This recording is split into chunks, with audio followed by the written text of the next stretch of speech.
right there. Makes me want to go live in Norman, Oklahoma. So did you, it's funny about this. Lavonte David, your guy, and he just got paid.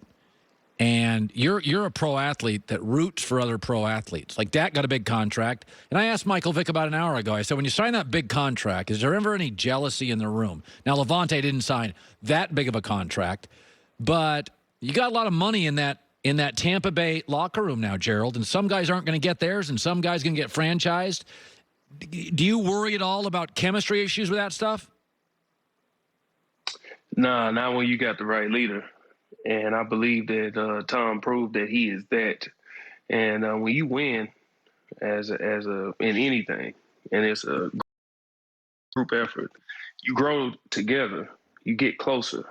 And I believe they've really grown into a true family there. So I think everybody's going to be happy for everybody and going to understand the nature of the business. I mean, if you look at what Tom came into, he came into a team with 2 all-pro wide receivers. Neither one of them made the Pro Bowl this year. But I believe that's Tom telling them, hey, this is what we're going to do. Your numbers may decrease, but you will win. And the proof is in the pudding. Tom gave them a formula, and they won. It worked. So I believe that everybody's just going to stick to that formula, and it's not going to be about one individual. It's going to be about the group. It's going to be about the team. And I believe they'll be just fine. Aren't you a little surprised, though? With all those alphas, it worked so well and so fast. There wasn't even there's no reason to even argue it. It was by like November, you're like, oh my. There was never a problem, right? Yeah, it switched really fast, man. And just from what I've heard from some of my friends there, man, Tom just, after they lost to Kansas City in season, Tom just told everybody, hey, this thing's going to turn around and we're going to win it. And he made like a declaration, like, yeah, we're going to win this thing. And I believe it's just his experience of knowing what they had, knowing they just had to go back to the drawing board. Everybody needed to take a deep breath, take a break. I mean, they had the bye week. I think they had the last week of a bye week that you could have. Yeah. And they probably were just worn out, needed a break. Everybody came back healthy and they got on a run. I mean, I truly believe, this is what I believe it was. I believe that Bruce and Tom and they figured out what it is that Tom wants to do. And Tom said, hey, if I can do this, which is play action, which is motions, which is establish the run, then you'll see a big difference. The defense was fine. The defense was always in a great place. They were great last year. They were top 5 last year. But once Tom got to establish what it is that he does, when you bring guys in from other teams, you got to allow them to do what it is that you brought them in to do and not try and change them. And I believe that there was a up and down all year about figuring out a balance. But once they figured it out, they came out at bye week, it was smoking. Chris Godwin's going to get franchised. Tell me how pro athletes think of the franchise tag. I'll be allowed to tell you that they like it. Chris, he wants to win. Of course he wants to win, but it's still a business, and he's worked his whole life to get to this point. He has a Super Bowl. I can almost guarantee you he would love to win another one, but I can almost also guarantee you that he would love to have the finances that'll set his family up for years to come, right. For generations. So I don't think he's hurt by it because he's going to make a lot of money, but I don't believe that most athletes like the franchise tag. They want some stability, and the financial portion of that is a big part of it. So Dak signed a lot of money, $40 large a year, last 3 years of his contract. I think he's a good player. I think it's a great contract for a good player. I'd rather pay Mahomes or, there's certain guys I'm just going to pay, like right now, Shaq Barrett, if I had him on my team as a pass rusher, I'd have to pay him a lot of money. Right. What did you make of the Dak contract? Dak got paid what he was worth. A lot of people use this term worth. You worth whatever your franchise says you are. If a franchise doesn't pay you, then they don't believe you're worth that. But some other team may pay you that. Dak got paid what he was worth.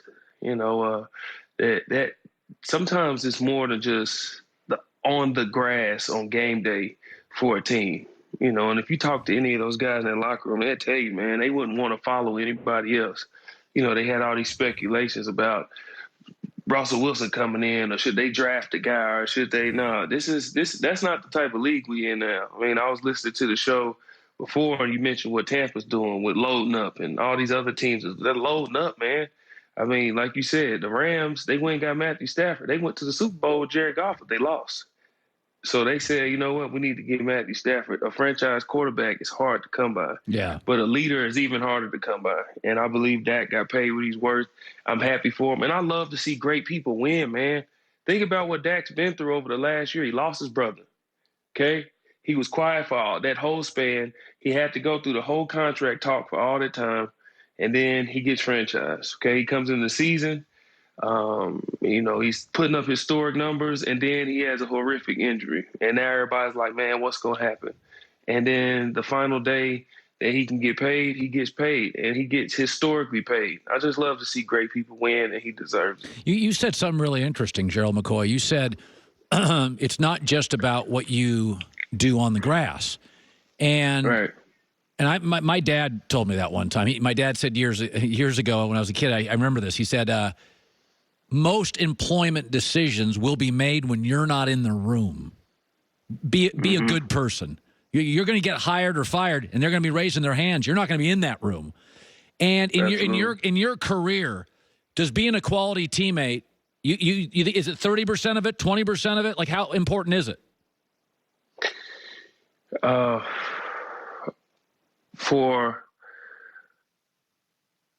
For me, being a good teammate is about 70%. Wow. Yeah, it's about 70% for me, because being a good teammate doesn't just mean you're a friendly guy or you look out for your brother. Being a good teammate means you show up on time. It means that outside of the building, you're making sure your body's right. So when you come in, what you do doesn't affect me and my family at home. When you come in, I know that when you go home, I know you're studying.